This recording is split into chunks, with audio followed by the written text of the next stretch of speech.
Hey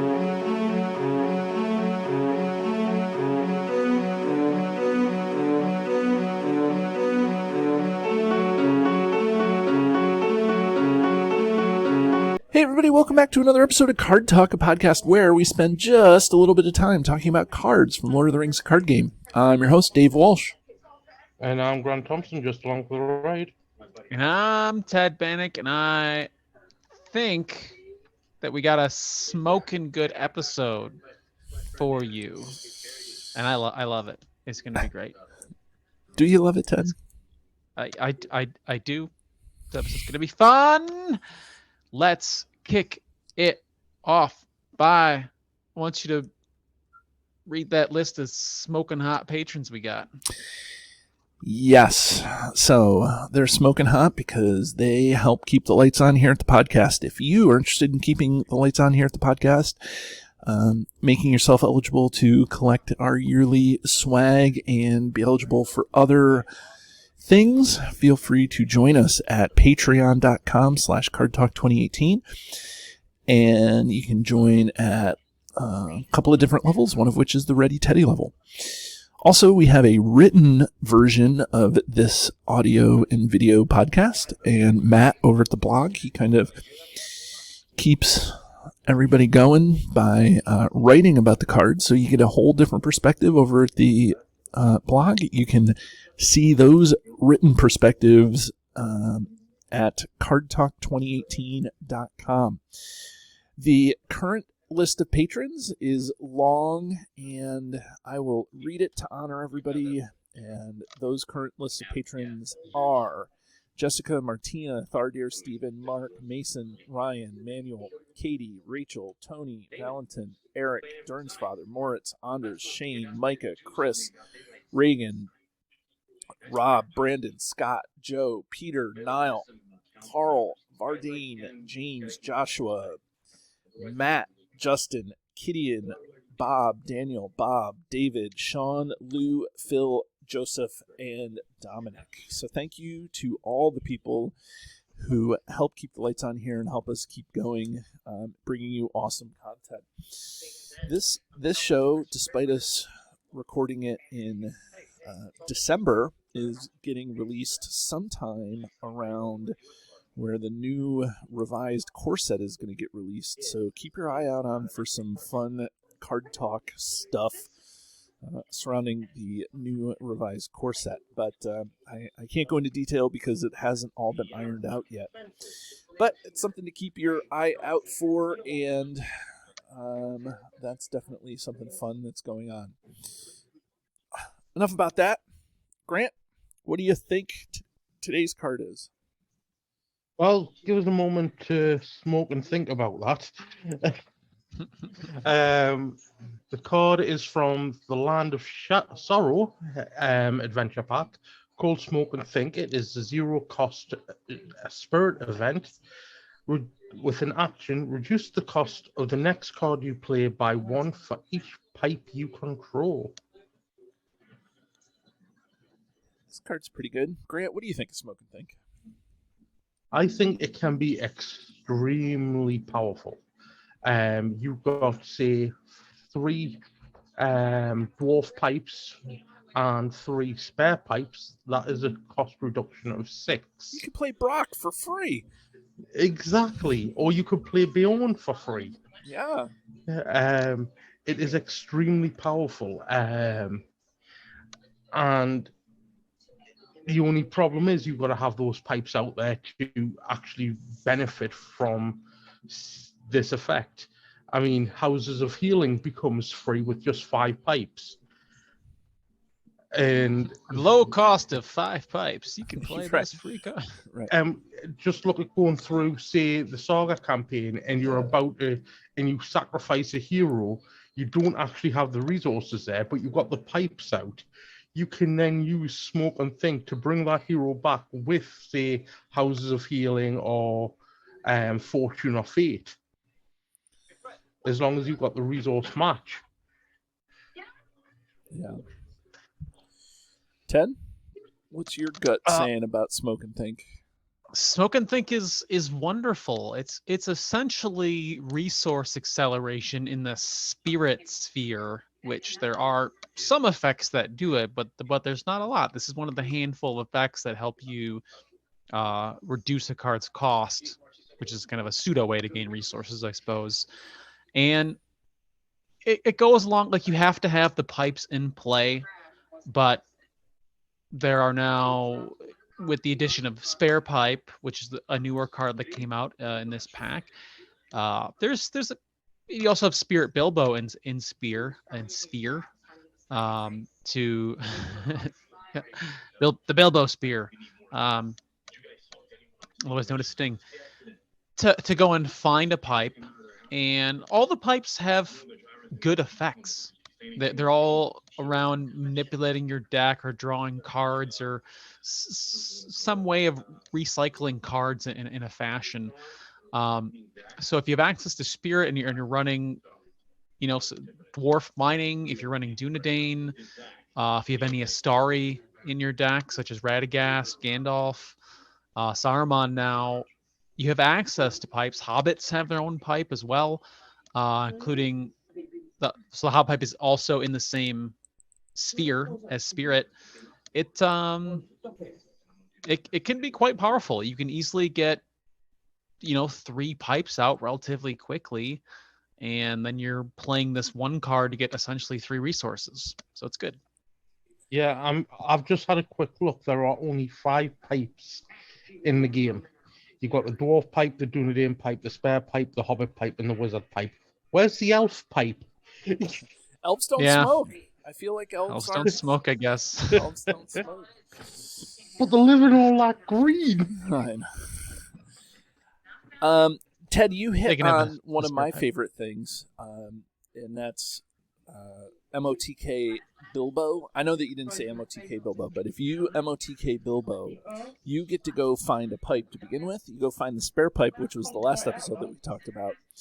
And then if you hit Smoke and Think as the event that you go get with the Spare Pipe, or that you find with the Spare Pipe, I feel like that is a really good starting hint to reduce the cost of stuff right from the beginning, like right from the get-go. So it's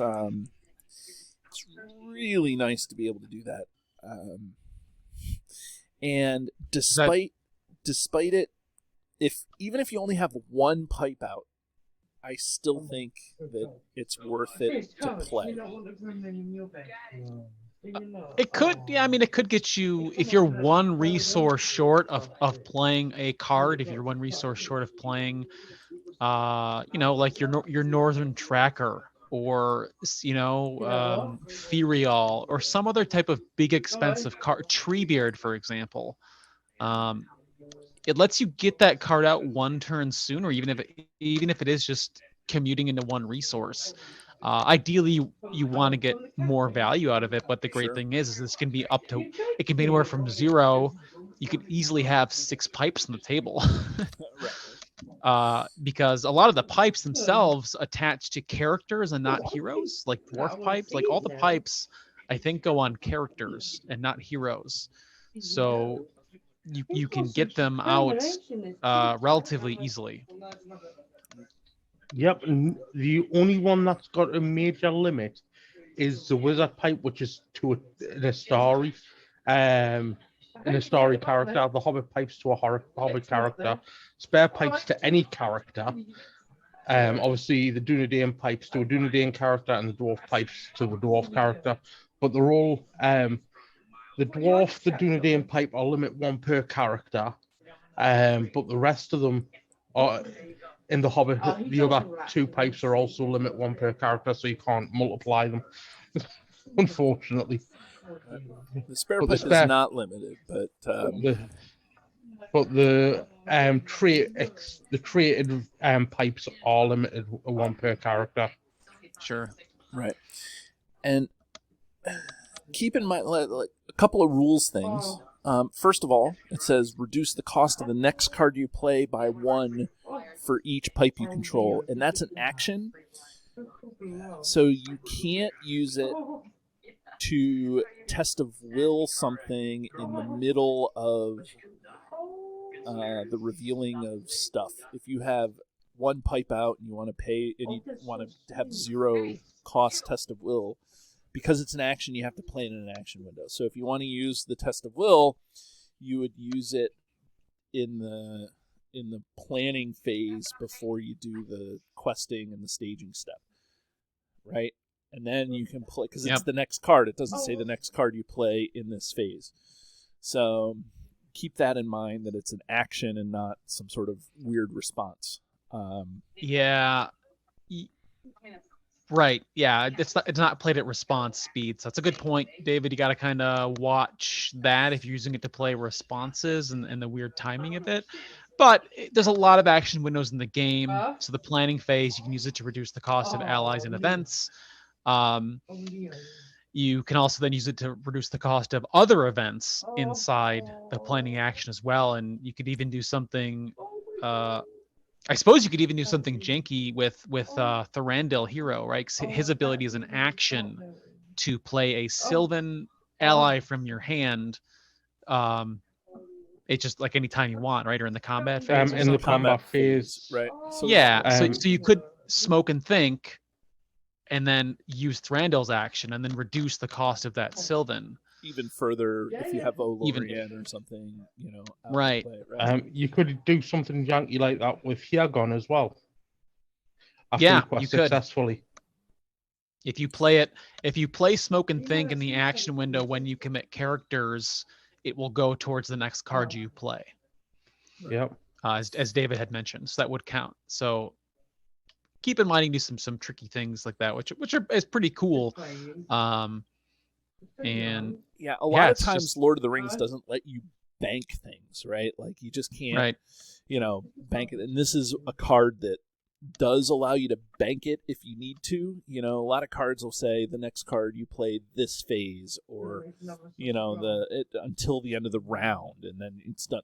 If you don't play cards for 3 rounds, I don't know why you would, but like whatever. If you're playing Tighten Our Belts and you don't want to play cards for a round or 2, you're still going to get the benefit of this card. So that makes it marginally better for some of those janky things that are going to happen. Yep.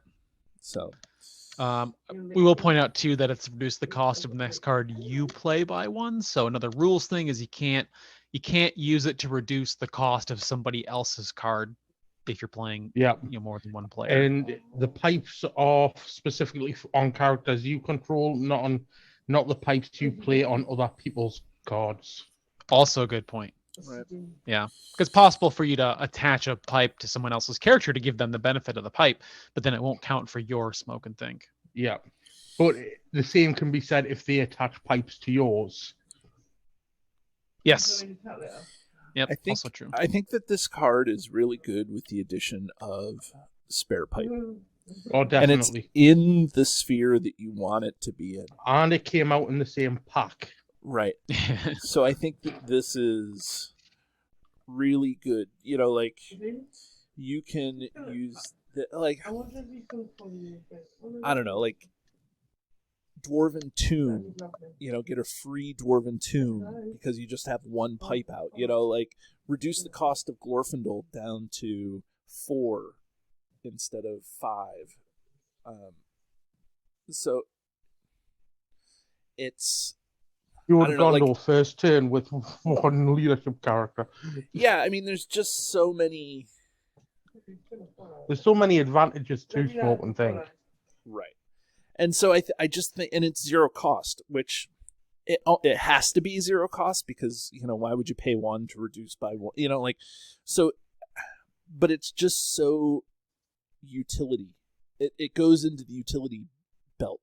And obviously you need to have pipes, but if you're running Grey Wanderer Gandalf, I mean, this is great. It's not unique, so you can play this as the first card of your planning phase. And you have up to 4 pipes if you're just running, say, Gandalf. right. You can have 4 pipes out, or you can have more because you could be running Hobbit pipes on Hobbit characters, or Yeah. you could be running a dwarf with dwarf characters. I don't know, like, but the point is that even in that Grey Wanderer deck, that Grey Wanderer Gandalf deck, it's just, I don't know, it can be very nice at the very beginning to help you get set up.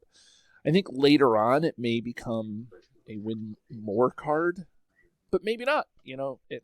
Well, you never know what cards are coming off the encounter deck. Right. So any one of them could ruin your day, and then you'd have to start from scratch again. Of course. Yeah. I think the sweet spot for this card is, I think, if you get 3 pipes out, that's when you're really seeing a strong benefit. Like to get 3 trading in the 1 card in your hand to get 3 resources, because that could be a pretty strong ally. But as we mentioned before, you can play it with just 1 or 2 pipes. So that helps you get something out sooner that you need. Like, oh, I need a defender on the board now, and I'm 1 resource short, and this card can do that for you, but with just 1 pipe. Yeah. Or I need to lower my that threat, and I have to play Glathrum's Greeting or something. Like. Right. There's also the obvious function for Ents. You want to pull Ents out, the sooner you can get them out, the better, because of the fact that you can ready them if they can't ready until the next turn. So the only problem with that, Grant, is I don't think Ents like smoking. Well, you've got all that extra leaves. Is that Aunt Marley? I smell.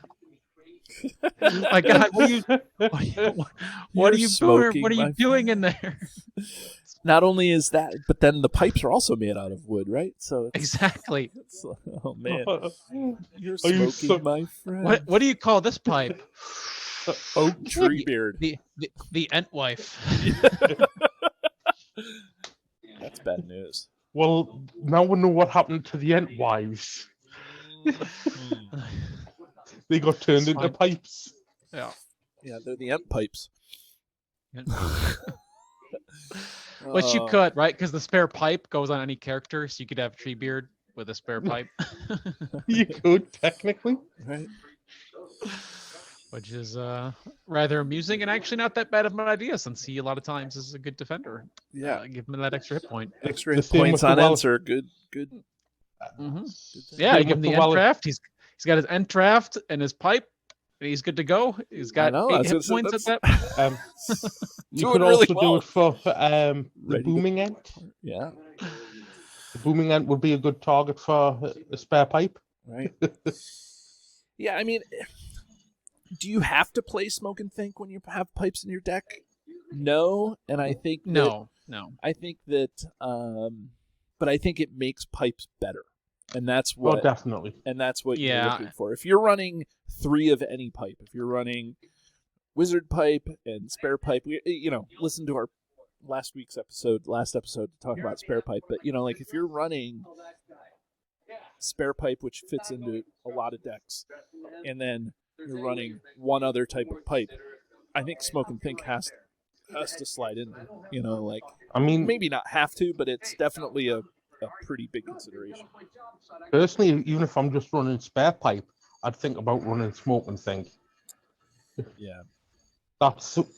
Especially with Bilbo in the deck, because you can pull out a pipe and you have a pipe, that's the thing, right? So Bilbo's just really good at getting that pipe, and it's just inside Spirit. You have Hobbit pipe, spare pipe, Smoke and Think, and Ally Bilbo. Right. So just with those cards alone, right on top of smoke rings, right? Right. You have more cards. Exactly, and then you have threat reduction cards like Shire Folk, like Elrond's Council. So even just in the Spirit sphere, you have a little pipe synergy. And then you can branch out to other spheres to make it stronger, like lore and the neutral card. Even dwarf pipe spirit too. If you're doing any character that mills, and then Dane's in spirit. So it's all kind of there for you. Yep. which is really nice. You can do it all with just one hero, one spirit hero. It's not so bad, right? Like I say, spare pipe. I would consider, because even just having say two or three, like two spare pipes on the board, as we've said earlier, it could mean the difference between pulling out an ally this turn and having a defender, or being creamed. Yeah. Let's take a look at his artwork real quick on Smoke and Think. Since the illustrator is David Keane, David, do you have any keen observations about the artwork? Well, yes, I like that it's there. I mean, the flavor text goes along with this. I would assume that it's Mary, but it may not be Mary. I feel like it's drawn in the same style as Ally Bilbo, so that I like. I'm not an artist, but I feel like it's got that same sort of feel as Ally Bilbo. So I like that. Yeah, I mean, I really like the art. What about you, Grant? I like the art. It's nice and chilled, just sitting in his doorway, having a pipe with his with his cup of ale sitting down beside him. He's just looking for a nice night to relax. Kind of beat the chilled pose. Like, I've got no worries in the world. Yeah, I think Tolkien in his works always just kind of wrote about smoking, not that we're promoting the activity in any real capacity, but he seemed for it to be a function of his characters to do exactly this, to step away from whatever's going on. So it sort of represents that thematically, I suppose. So I wish it was a healthier habit. Yes. Well, you've got to remember, this was a product of time, and back in the early 1900s, smoking was a way to relax, away from everything. And yes, now it's been discovered that smoking is bad for you, but back when he was writing this, it was still just a natural thing for people to do. Yeah, right. That's just just sign of the times type of thing, or influenced by the times. Yeah. It's still I still look at it as a Tolkien-esque just kind of thing or activity. And yeah, I think it looks pretty great. So we'll let's put it through the ringer. Through the ringer. So for anybody who doesn't know, or who may be new to the show, we have a highly scientific yet arbitrary system where we rank a card on a scale from 1 to 10, where 1 is the one card to rule them all, or one of the best cards in the game, and a 10 is the card that we throw back into the fiery chasm from whence it is made. So, Grant, what do you think? Well, for all the reasons we've just said, and the perfect artwork, I'm giving it 2 rings. 2? Okay. Yes. It doesn't go into every deck, but it goes into enough of them for us to rank it at 2. Okay. 10?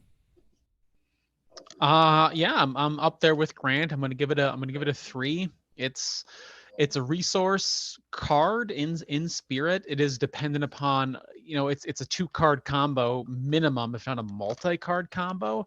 So its weakness is not only do you have to draw itself like the weakness of every other card, you also have to actually draw the pipes and play them.